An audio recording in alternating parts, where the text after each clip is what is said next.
Hello everyone. Today we are cooking a roasted butternut squash risotto with fresh green peas. It is going to be fantastic. This is one of those delicious dishes that is easy and, even though it takes a little bit of time with the risotto, it is so worth it. This cooking class is part of our ShiftedPlate program. More details in the caption below. As a community, we are trying to eat less meat with delicious dishes like this. And so far we have conserved the equivalent of 1,600 bathtubs of water, taken the CO2 equivalent of 164 cars off of the road, and saved about $560 just by cooking some climate smart meals. We do not give up an ounce of flavor in these cooks, so stay with us. This is going to be amazing. We are going to start off by roasting the butternut squash. And we've got our butternut squash in small cubes. The trick to roasting is really making sure that your oven is well heated to start, because what you're trying to do is to get the water off of the surface area of whatever you're roasting as soon as you possibly can, so that it immediately starts to caramelize that outside and get that deep, delicious roasty flavor. So we're going to put these on the baking tray, and the thing that we're going to try and make sure we do is keep everything spread apart, because think of like when two things are pressed together like a vegetable, there isn't a gap there, so they could potentially start to steam as opposed to roast. Remember, we want the surface area to get hot and dry, right? So what we're going to do to try and make that happen quicker is coat it with some oil. So, I'm not being super fussy with this. You can check out the recipe if you want to, but it's about a tablespoon of oil that's going to go on here, and we're going to put on a little bit of salt as well. I'm just going to use my hands to mix this up, and then I'm going to go right back to making sure that it's spread out, trying to make sure as much as possible that these little cubes of squash are not touching each other, because we want them to come out all deliciously brown and roasted. So here we go. You can see they look so great, and I have my oven preheating to 425 behind me. Sometimes you might do it at 400. I went with 425 today because last time that I did this, it actually didn't heat up fast enough, and all of a sudden I opened the oven and poof, big block of steam. And that means I'm not getting the roast flavor that I'm looking for in this risotto. So make sure, let's get this in the oven and make sure it's nice and hot.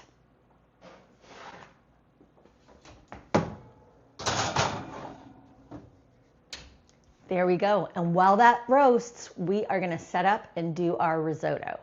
And we are going to jump right in with our onions. I actually have a combo of onions and shallots. There we go. And let's turn that down a little bit. Get those onions cooking. And we'll want to keep these on for a good 3 minutes, just to make sure that they're nice and caramelized. And we really want the aromatics to have done their work. There we go. Yes, looking good. Okay, so what comes next? And I always mention that it's really nice to have your prep done and all ready to go. And I'm sure you saw that at the beginning, that I did that in this instance as well. And what goes next after our onions? So our onions are like way more robust in terms of being able to handle oil and heat than our garlic is. So now that I've turned down the heat a little bit, I'm ready to throw in my garlic and my rosemary. In they go. I'm going to put in my salt as well. So, I like to be generous with salt, and I also like to salt and pepper throughout. So we know we got a full-on cup of rice coming in here that's going to need a little extra salt and pepper as well. You make sure that you do it to your taste and your dietary preferences. So I also use unsalted stock so that I can control the saltiness myself. Very important. When you're making a risotto, it's super important to have the stock already warmed, because we are going to put in this stock several times. We're going to put it in, it's going to reduce, we're going to put it in again, it's going to reduce again. This is the process of risotto. First, I'm going to toast this rice a little bit. So let's put that in, get this toasted, and then I'm getting ready to put in my first bit of rice, or I'm getting ready to put in my first stock, and I can still hear that the pan is nice and hot. I threw about a cup in there, and this is the process of making risotto. We're going to do this several times, and I'm going to turn this down now that it's gotten up to heat. Okay, I am back again. You can see it is ready for another cup of the stock here. Ooh. It's also time to check on my roasted butternut squash. But I'm going to add in this next cup of warm stock again. And, you know, we want to make sure that it's getting up to heat very fast. So ideally we have this stock sitting on a burner right next to us.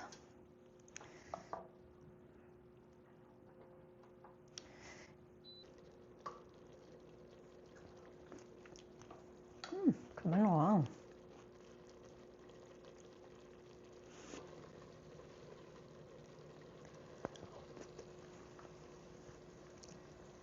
As I mentioned, we're going to keep doing this a couple more times. We've still got one more cup at least to add. It's starting to get nice and creamy though. You can see it's coming along beautifully. As I mentioned, we're going to do this a few more times. This is coming along beautifully. We're ready to put in a little bit more of the stock. Want to keep that boil going. Perfect. It's looking nice and creamy. Let's check our squash again. Whew, it's getting roasty. I'm getting a good facial too.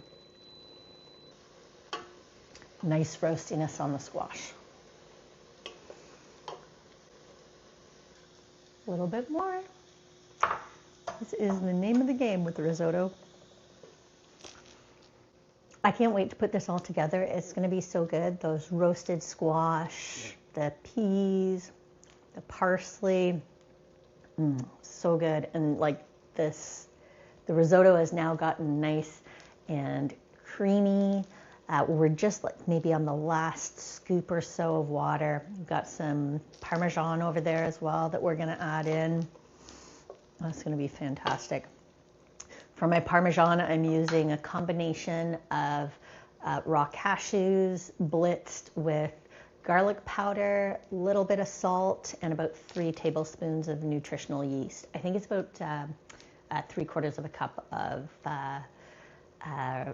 raw cashews that goes into the mixture, and you just blitz it. I'm not going to use it all. I'm using about 1/4 of a cup in the risotto. So it's a great Parmesan for people who are trying to avoid dairy. So now we don't want to let too much of the liquid evaporate off of the risotto.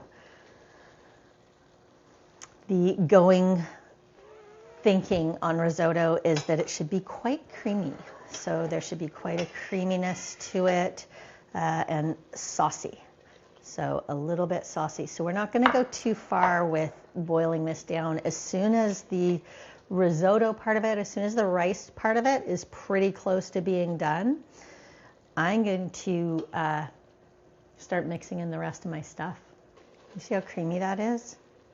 There we go. Oh yeah, look at that. Okay, so I'm going to go ahead and actually put in my peas. There you go. And I put in the Parmesan. that is not Parmigiano. Just mix those up. You can see the sauciness of it. Okay, yeah, so we've still got some sauciness. This is ready to go off. I'm just going to double check on that al dente. There, you can see what the squash looks like. The squash are nice and roasted. All right, and I am going to just stir in the squash and the parsley. And we're good to go. I'm going to eat this last piece. Oh my gosh. So right now, all it needs is a little salt and pepper. I'm just doing this to taste. And then we're going to throw it into a bowl and serve it up, and it is going to be amazing.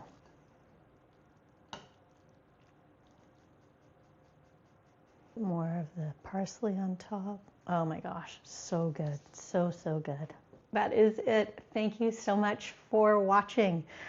This is our roasted butternut squash risotto with fresh green peas. It is amazing.